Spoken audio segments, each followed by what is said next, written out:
अस्सलामुअलैकुम वरहमतुल्लाहि वबरकातुहू। Surya Urdu primary school Nagarjuna नगर नांदेड़ के ऑनलाइन तालीम सेशन में आप तमाम तुलबा व तालिबात का इस्तकबाल है।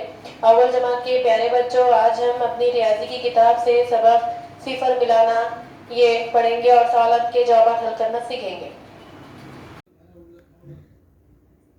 प्यारे बच्चों, आज का सबक देखिए। सिफर मिलाना यानी जमा के सवालात में एक अदद के साथ सिफर को जमा करना।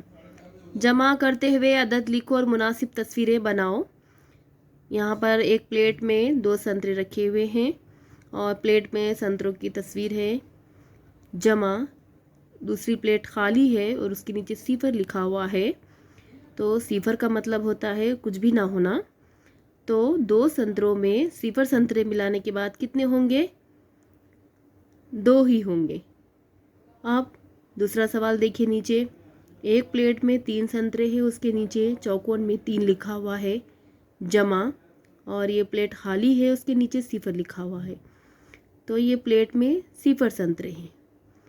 अब आप यहाँ पर मसावी के बाद जो प्लेट नज़र आ रही है उसमें संतरे की तस्वीरें बनाइए, कितने संतरे हो रहे, और नीचे चौकोन में अदद लिखिए। यहाँ पर प्लेट में 1 संतरा है और नीचे 1 लिखा हुआ है, जमा की अलामत है, और उसके आगे एक प्लेट खाली है, उसके नीचे सिफर लिखा हुआ है।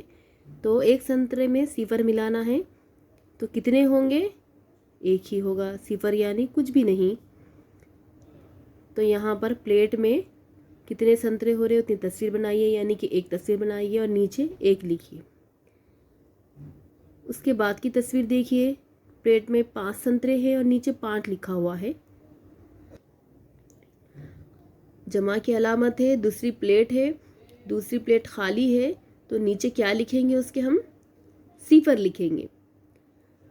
मसावी के बाद जो प्लेट है उसमें हमको कुल कितने संतरे हो रहे हैं वो संतरों की तस्वीर उतारना है और नीचे अदद लिखना है। अदद क्या लिखेंगे? 5 लिखेंगे। सूर्या स्कूल के प्यारे बच्चों, इन सवालात को समझिए, अपनी किताबों में हल कीजिए और जमा के सवालात को हल करने की मशक कीजिए। हमारे वीडियो को ज़्यादा से ज़्यादा देखें, लाइक करें, शेयर करें और हमारे सूर्या उर्दू प्राइमरी स्कूल के ऑनलाइन एजुकेशन के चैनल को सब्सक्राइब करें।